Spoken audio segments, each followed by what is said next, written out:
We are live. Hello, everybody. It's Ree Pearson. Live. Actually, well, I'm live in the Facebook group at the minute, but if you're watching on YouTube or watching on replay, hello, it's Ree Pearson in Whitley Bay. I do have a problem with overexposure, but not in the way you think. I'm actually on my husband's laptop. My laptop decided to come into heavy carry the other day, so it's gone back to from whence it came, and hopefully it'll be subject to repairs. Whether any of the documentation and photographs in said laptop return with it is cause for much stress, actually. But actually what's happened now is I'm on my husband's laptop, which is very kind of him, but I don't know how to switch the light down. So I'm a bit overexposed. So I'm not actually a ghost. I'm still alive. I'm just very, very pale today. I would like to give a very warm welcome to Lynne Stobbart, who is with us this evening. Lynne is a coach, and you focus on working with ladies who are making big changes in their lives. So I'll let you introduce yourself, Lynne, and you can tell everybody who you are and what you do. Okay. As Ree says, I'm Lynne. I'm a life coach, relatively recent life coach. I was a nurse many years ago, and then I was a researcher in health and social care. And I left that role towards the end of 2019 and decided that I wanted to move into coaching. The main thing that I'm interested in is working with women. That wasn't initially a conscious decision, but it became one as I moved on. And I want to support women who want to make changes in their lives. And that might be personal changes, it might be around relationships, it might be around work, it might be related to health and fitness, for example. And obviously, some of those things might be a choice, some of them might not be. And especially more recently in relation to COVID, a lot of us have lost our jobs or had to change our jobs for other reasons. Some people want to just change a job, but I've also worked with women who've wanted to change a whole career quite massively, even bigger than the shift that I've made myself. Some of those women have been in abusive relationships, which is kind of how I got hooked up with Ree in the first place. Not all of them, but some of them have been. And so I've been able to support them as well. I also volunteer with, I do some paid work, some volunteer work with a local women's charity, and through them, I help them to deliver the Freedom Programme, which I can always give you some more information about if you want. I've also done some training to be a community ambassador to help not just women, anybody in our communities to be able to speak up, speak out, ask questions, and be able to recognise domestic abuse, whether that's in their relationships or whether they've noticed somebody else might be struggling, might need some support. And I guess it's fairly obvious that there's a big link there between Ree's book and what I've been trying to do with that. And I am promoting that book far and wide because I think it'll be a great resource for all of the women that I work with, to be honest, even if it's not something that they've already experienced. That's wonderful. Thank you for that, Lynne. I'm really interested, like you've had your career seemed to have gone like, you seem to have pinged and pinged and pinged, and you've got loads of experience and a wealth of knowledge and all the different things that you've done. And thank you for promoting the book. I really appreciate that. What I'd really like to talk about, because one of the things that kind of winds me up, right, because I'm quite volatile, okay? And I try to be calm and serene, but I'm just not, okay? It's just not who I am. And I get really wound up because what I'm focusing on is domestic abuse before it gets a chance to happen. Yeah. And I'm constantly looking at things, and it's brilliant, the work. And the work that people are doing is after the event. And the reason I wrote the book was because I couldn't find one that was about stopping it before it happens. So we seem to be like working, and I'm not dissing any of that because the literature that's out there, the Freedom Programme. I now worked when Pat Craven invented the Freedom Programme. I was working in Gateshead at the time, and when that was rolled out and trained, I was there, like right at the beginning. That's how old I am, right? But it's all about after the event, whereas Be Kind, No Excuses is about stopping it before it starts. So I'm really interested in your role as community ambassador, because I think that's where we can get into communities, have those conversations, and stop things before they start, because we do have allies. I think most abusers, we'll have to say this is the elephant in the room, most abusers are men, although men are abused also, but most abusers are men, and the violence is mostly men. And we need to work with our male allies. So can you tell us a little bit about your community ambassador role and where that's come from and what that does? So actually, funnily enough, just before this, I've just been in another webinar giving some feedback to Women's Aid who have run the project that trains people to be community ambassadors. And one of the questions they were asking in terms of feedback is, does that need to be an actual role? Or is it just a case that they deliver the training and then it's up to the people who've done the training to use that in a way that they see appropriate? And I guess my feeling about that is that that training was to enable me and anyone else who's done it to be able to have conversations that are difficult and that a lot of people are reluctant to have for perfectly sensible reasons, but you might have those conversations with a friend, a colleague, I don't know, somebody sitting beside you in the hairdressers if you feel that way inclined, but so that you're willing, you're receptive, you know how to respond if somebody makes a disclosure or if somebody asks you some questions that might suggest that there's something going on. You know, like not to say, well, the big thing not to say, why don't you just leave? And I'm sure everybody who's listening knows that that's not a sensible or a particularly appropriate thing to say. But not just stuff like that. Things like, you know, it's all too easy, especially if it's a friend, I think, that discloses something. It's all too easy to say, no, not so and so. Surely they wouldn't do that. And you're already kind of set in a situation where it doesn't sound like you believe that person. And that can be difficult, especially if you do know both parties. But the training talks about ways to deal with things like that. Signposting. It's not for you to be, you know, a personal support. It's to help you direct people in the right direction. And funnily enough, one of the things we talked about tonight was I was asking how many men had been through the training. There's nearly 1,200 people been through it. I did it via Wearside Women in Need, who were delivering that on behalf of Women's Aid. There were some men, but it was an absolutely tiny proportion. And they didn't specify that it was only for women. However, in tonight's conversation, there was a feeling that if more men wanted to do it, it might be better not to have mixed sessions. It's a big question. I'm sure there'd be pros and cons either way. But I do think it's important that men are aware that they need to be having those conversations as well. And while I absolutely agree that, you know, your book, Be Kind, No Excuses, it definitely takes that step back and moves towards prevention. It moves, well, for me, it moves towards prevention by help or aiming to help young women, young girls, recognize those signs and hopefully not get involved in that relationship before it gets completely out of hand.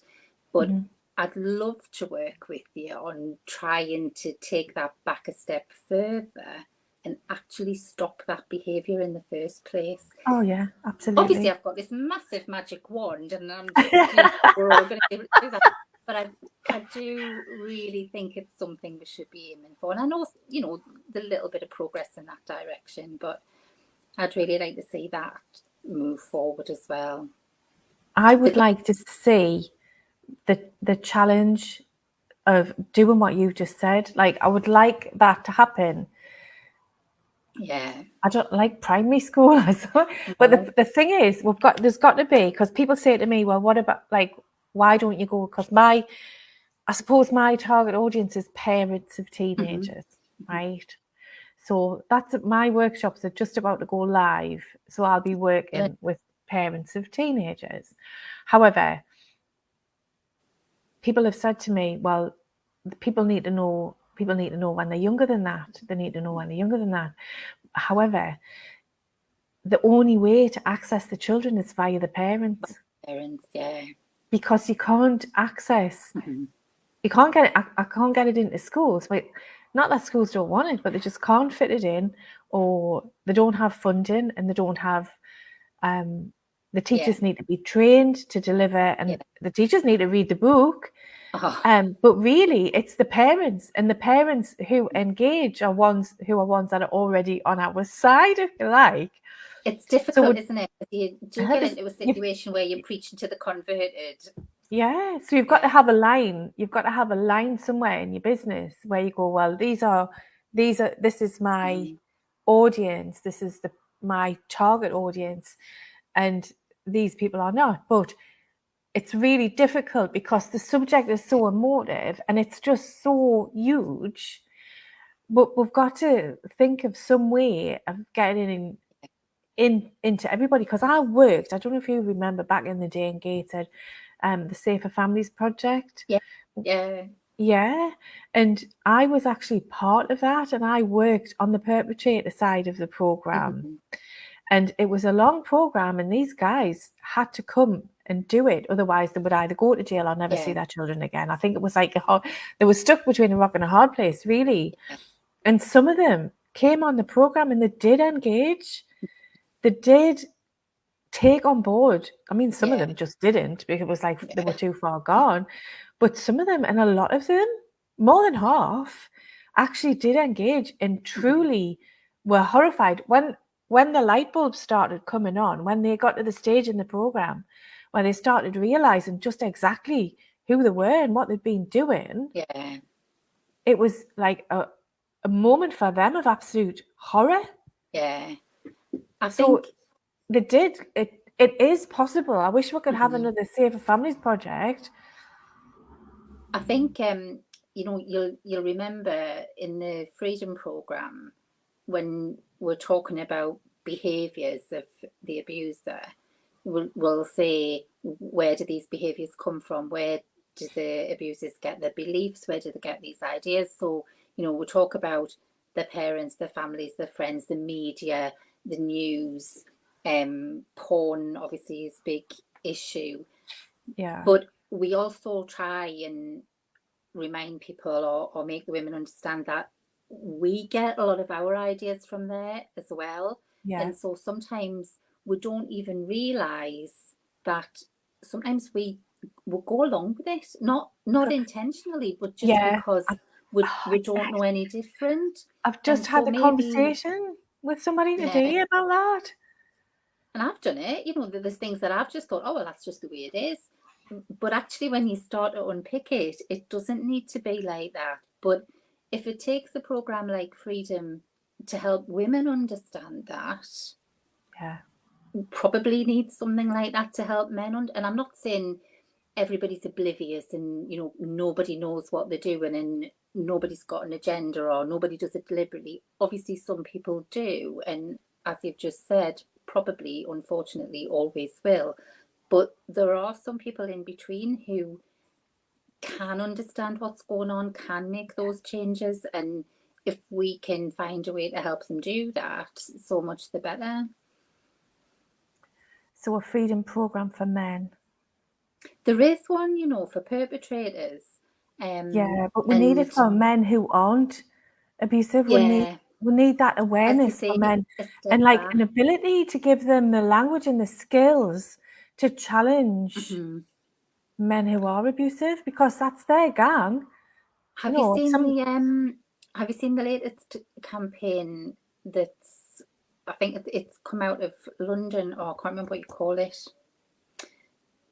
but the little, like, strap line is "have a word." yes. it where there's a bunch of guys kind of, Yeah. well, they I've probably seen a don't think they are video. harassing. Yeah. But when I've I've seen a seen video. that, I do think it's good. But the way it shows it, the lad who does eventually speak up and, say to his mate, hey, that's no way to Yeah. behave kind of thing, it takes him ages to do that. Yeah. He's obviously struggling to do it. He's obviously concerned about the reaction he's going to get from his friend or all of his friends. And every time I see it, I think, yeah, it's good that you're putting that out there. But imagine if it's that difficult for that guy to speak up against his friends, what must it feel like for the girl who's actually we know what it feels like for the girl that's in the middle of that. But, I think people need to realise that if it's hard for the guy to speak up, how much worse must it be for the person who's on the end of it? Yeah. It's a step though, I guess. It is. It is. But we need to use the majority of the population who are not abusive Yeah. to challenge the minority of the people who do horrendous things. So I guess it's a steep learning curve for us all, isn't it? Yeah. There's another thing coming up as well. So the training for the community ambassadors, that's going to be improved, and I think that's going to start in May. Right. I'm not sure whether that's going to be run out of Wearside Women in Need again. Not certain. I've got a feeling it might not be, but I'm not 100% sure. But what they are going to do from Wearside Women in Need, with funding from the lottery and something else that I can't remember, they're starting a new programme called Find a Way, and that's to help family and friends either support a victim, or I'd be very surprised if some of us haven't been in the situation where we've felt like a friend or a family member might be in an abusive relationship, but they either don't know or they do know, but they don't have the confidence to do anything about it, or they're too afraid to do anything about it.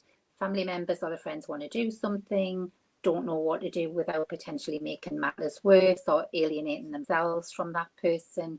So this new program that they're going to run is going to help people to deal with that, help them to find ways to help the victim, even if the victim isn't necessarily ready to take any major steps themselves.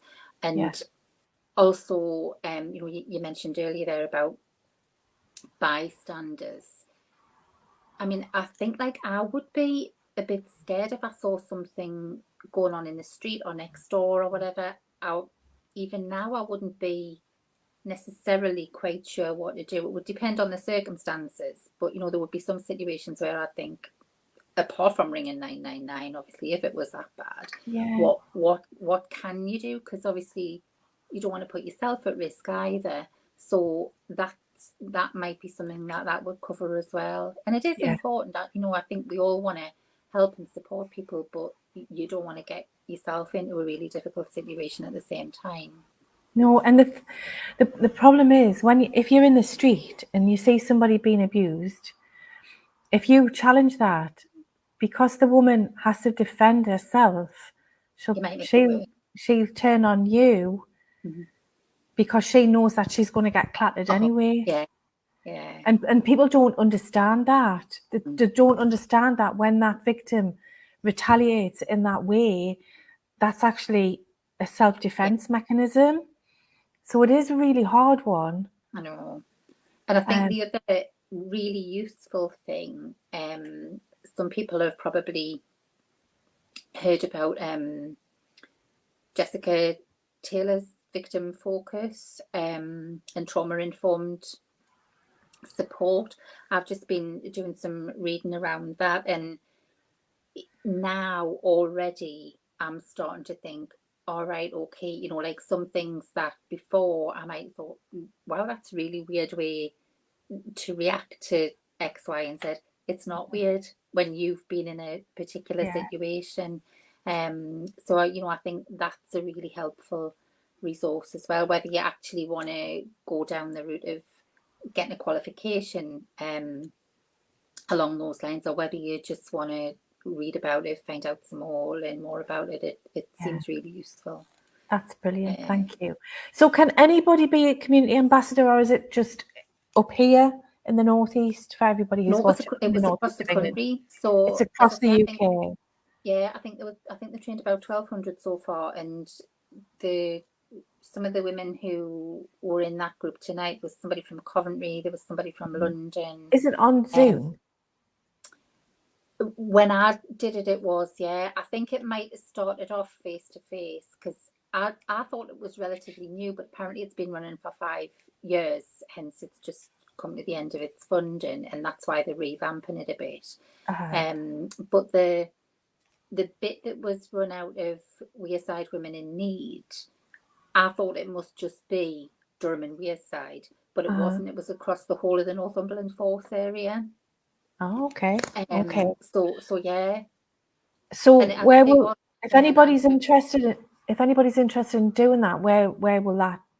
We'll just go on Women's Aid website or Wearside Women in Need. So it's, as I say, I'm not sure whether Wearside Women in Need are running kind of like the next cohort, because it is being revamped, but you could look on Women's Aid website. Yeah, brilliant. Because they're the overall coordinators.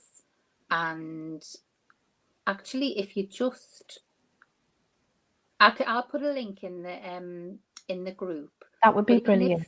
But even if you just searched Ask Me Community Ambassadors, you would get something. And if it's not running exactly the same way, it'll take you to whatever the next thing is. And they find a way you can get to that via Wearside Women in Need. But again, I'll just write that down, I'll forget. If you just stick that in the comments, that would be brilliant. Somebody's saying, I don't know who it is because it doesn't tell me who the name is. Hairdressers are very important. They should all have some training because they often hear some of the most personal stories. So here's a little task for anybody who's watching. Next time you go to the hairdressers or go to the barbers, suggest that. Find from Lynne's link, go in and have a look and find what you need to know about it and take it to your salon, take it to the barbers. So anybody who's like got that hands-on stuff, if you know somebody who does massage, sports massage, anything, Reiki, reflexology, just drop that into the conversation next time you go, and they might be able to pick up on that, which would be absolutely amazing. Because I hadn't never heard of that. I'd never heard of it. Actually, there's a woman in Birmingham who, what do you call her? Sam Billingham. She set up her own group called Soda. I listened to her. She was on Jeremy Vine last year on Radio 2, wasn't she? Excellent. So she's involved with training hairdressers, salon owners, therapists in her area, and I'm kind of putting feelers out to see if I can do some similar work here, or even having like drop-in sessions for women in salons and such like. So if there is anybody local who would be interested in doing something like that, I'd be more than happy to talk to people about that. I think if I don't know if Kirsty's watching. Kirsty Squires has got a salon in Shiremoor. I don't go to her salon. She is a friend of mine, and she has got she's got a couple of my books in the salon. And she put a post in the Facebook group a little while last week, saying how she's helped people because people are reading that book. So let's do that. Let's do something with that. Let's actually make it fair. I'd be really keen to do that. I mean, even if it was just, like maybe an evening session or something, just to have a chat a bit like this, really, about how to take things forward. Definitely. Because that thing about, hairdressers, beauty therapists and whatever, like hearing those kind of stories, there's loads of research about that as well. They do a lot of work that a lot of them don't even realize they're doing, because they're just taking this stuff in, which is great, but then they need support as well to be, because can you imagine, if you hear not that you would necessarily hear it every day, but if you did, it takes a toll on you as well. So I'm a bit crackers at the minute. Ask Suzanne and Portia. I'm going on holiday next week because the stories I'm hearing, and I just need to do something to get them from inside of me and back out, because honestly it's heartbreaking, and that's why I want the prevention. I need to work on the prevention so it doesn't happen in the first place, but I've got to start somewhere, haven't I? We have started, and it seems to be working. You know, people are interested in it, people are engaging with it, so Yeah, it's a good that's start. brilliant. Lynn, I'm so happy you came on tonight. We've got so many other things to talk about, but thank you for that. So. Community You're welcome. ambassadors, Thanks for guys, having me. tell all the men that they need to get on the Women's Aid training, because men aren't going to log on to Women's Aid website. I know. There needs to be another route for them to There get in. needs to Actually, be it's a really good something. point, and I shall send that back. I Yeah, hadn't thought somebody that's said dead. That's so obvious, and I hadn't even thought of it. Thank you. Mind your own business. I'm being attacked by a dog. I can see it. So yeah, it does need to be everybody's business. I think that's Suzanne who's posted it. Does need to be everybody's business, because what goes on behind closed doors is everybody's business when somebody's been abused. And domestic abuse, I hate the word domestic abuse. I just like to call it intimate partner abuse, because the word domestic, I think, minimizes it. It like, I think historically it has done. So I'm with you. I think we should call it something else. We'll start calling it intimate partner abuse. Intimate partner abuse, where there are children in the relationship, is child abuse as well. I agree. So anyway, Lynn, thank you so much for coming on. Thank you for everybody who's watching live. Thank you for everybody who's watching not live. Thank you for everybody who's watching on YouTube. Click the subscribe button wherever it is. And we'll be back next Tuesday with something. But Lynn will be coming back because I'm not finished.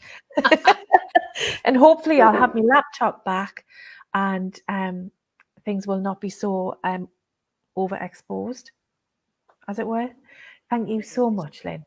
And everybody who's watching, take care. Good night. Bye, everyone. Good night.